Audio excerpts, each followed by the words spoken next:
Hey guys, and welcome to the third episode of the Know Your Formula One track series. This week is the Australian Grand Prix, and it's been on the calendar since 1985. It used to be held at the Adelaide circuit. It was there for 10 years and it held its share of memorable moments. As we see this replay of Schumacher going into the wall, but that was a desperate manoeuvre by Schumacher to stop Damon Hill winning the championship. But in this video we will be focusing on Albert Park because that's where we've been racing since 1996.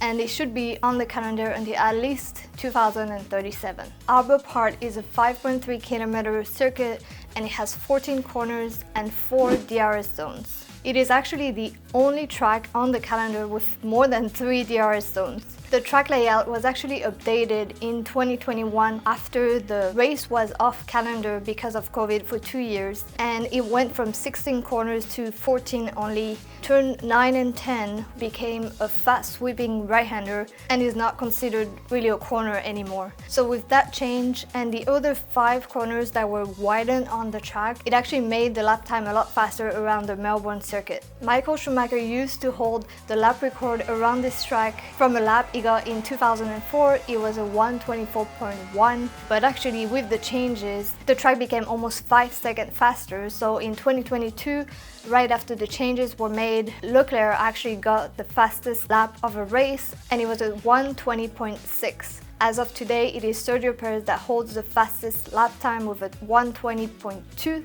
and he did that last year in the Red Bull. But let's see what a lap around Albert Park looks like. The lap starts with DRS wide open down the front straight, staying track left to prepare for the tricky turn 1, avoiding the curb on the right but using a good amount on exit. DRS activates again down towards turn 3, the scene of many unforgettable crashes, which I'll talk about later in the video. It's important to be steady on the throttle in turn 4 and ensure a good exit, as it is the starting point to attack the fastest area of the track, the entire back half.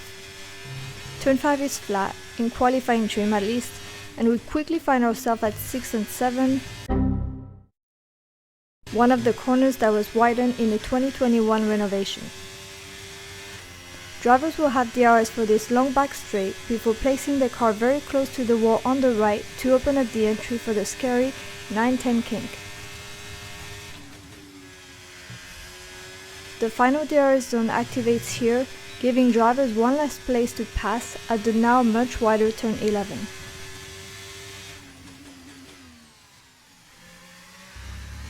A slight lift only for turn 12, and then we are into the slowest section of the track, turns 13 and 14, before we begin another lap.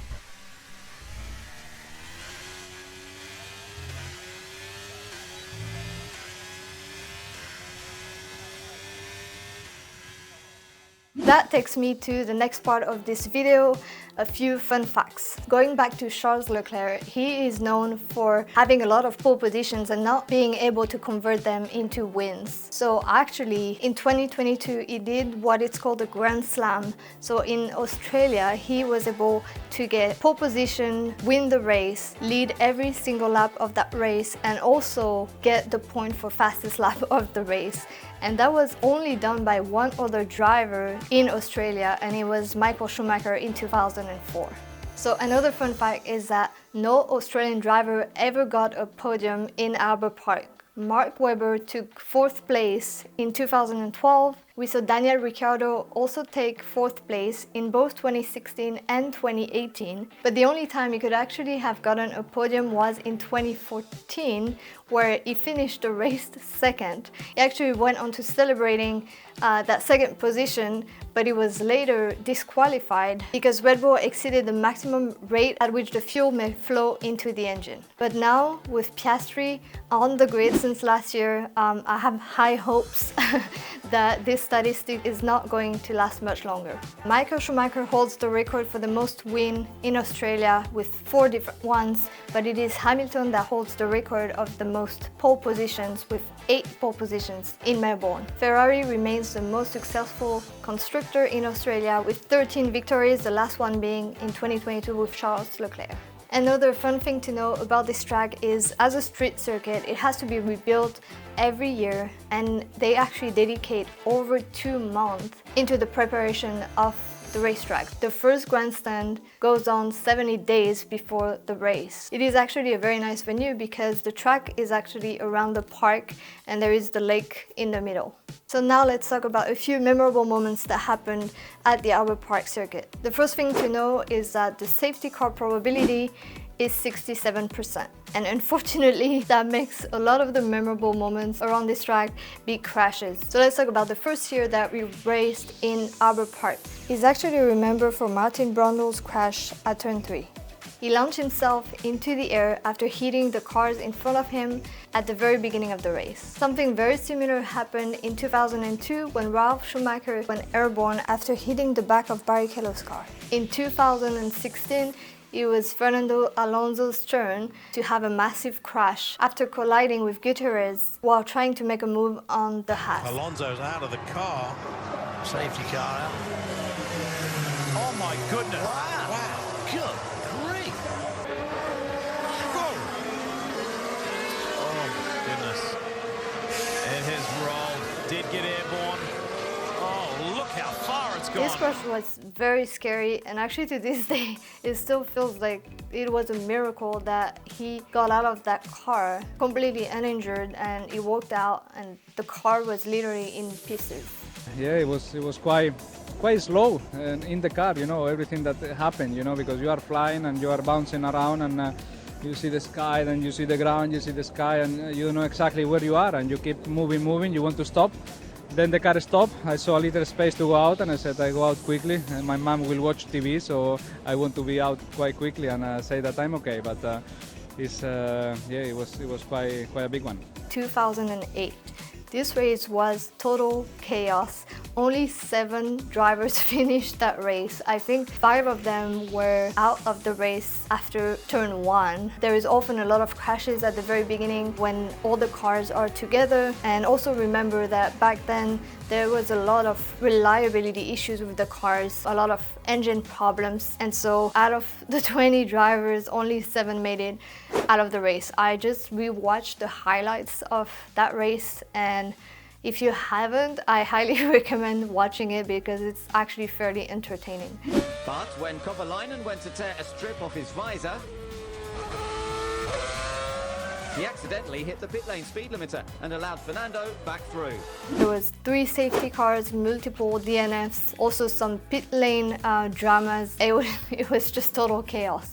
Now let's talk a little bit about last year, because obviously the track has changed. It's faster than it used to be. There is an extra DRS zone. We saw Max take pole position and win the race. His qualifying time was a 1:16.7. But the race wasn't like a nice Sunday drive. There was still 2 safety cars and a red flags within the first 10 minutes of the race. Then Max actually got an off track. He locked up his tires at turn 14 and went off the track, but he was able to hold on to first position. And then towards the end of the race, I think it was lap 55, we saw another red flag after Albon crashed, and the restart after the red flag was another carnage. We saw the 2 Alpine collide together, and it was just total nightmare. I think the race ended pretty much almost behind the safety car. So again, definitely even with the changes on the track, there's still a high probability to see a red flag. But that's enough talking. Let's go into the sim and do a few laps around this track. As I mentioned earlier, this track has 4 DRS zones. That's the only track on the calendar that has 4 DRS zones. Because it is a very fast circuit, just like Jeddah, the strategy is going to be around track position. So the teams are likely going to be doing the undercut strategy to try to get track position from their rivals by pitting earlier than them and basically getting a out lap that's faster than an in lap from their rivals. They might also be waiting on a safety car because the probability of a safety car is pretty high here at a 67%. So you might see some teams trying to do the undercut and then other teams trying to run long and just wait for a safety car before pitting so they can get a cheap pit stop. So turn 1 here is where a lot of the crashes happened at the beginning of the race. It's a very tricky first turn, and we've seen a lot of crashes happen here, as well as turn 3. It is very easy to get an off track there, and again here, this turn as well, can't cut the line too much. Kind of taking the esport line here, cutting this curve. I don't know, not sure in real life that they can take it that much. So last week we saw Ollie Bearman take Carlos Sainz's seat in the Ferrari because Sainz had appendicitis and had to get surgery. And I have to say that Ollie Bearman impressed everyone. He finished P7, which is pretty incredible for his first ever time in a Formula 1 car. And P7, awesome job, mate. And more slow. Good job, Ollie. Congratulations. Not bad, I think.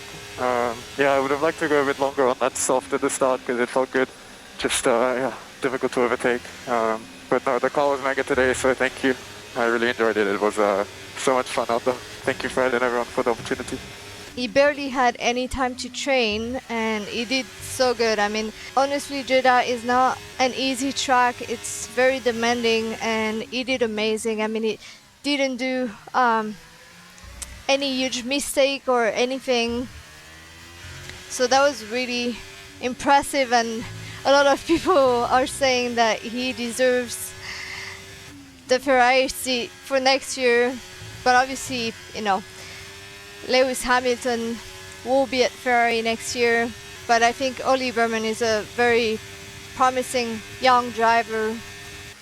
There is still obviously the Mercedes seat open for next year, and we don't know yet who is going to take that seat. So I'm curious to hear what you guys think. Who do you think is going to be joining the Mercedes team next year? For some reason, I'm having a hard time imagining Sainz going to Mercedes, but you know, that might still be the best option for him at this time, so we'll see what happens. Other than that, there wasn't really too much to the Grand Prix a couple weeks ago. Max was again very dominating over the rest of the grid, and I'm worried that we're basically going to see the exact same thing as last year happen. I have to say I'm not too happy about that.